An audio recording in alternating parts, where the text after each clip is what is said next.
நெஞ்சம் என்னும் கூடு அதில் நெருப்பு வைத்ததாறு,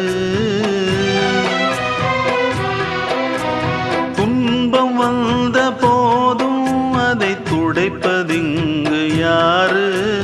கலங்கும் போது சேரு, அது தெளியும் போது நீரு. கடவுள் போட்ட கோடு அதை திருத்த போவதாறு?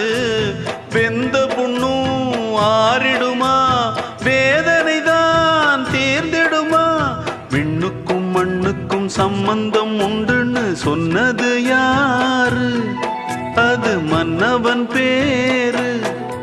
அந்த வானத்தை போல மனம் படைச்ச மன்னவனே, பனி துளிய போல குணம் படைச்ச தென்னவனே.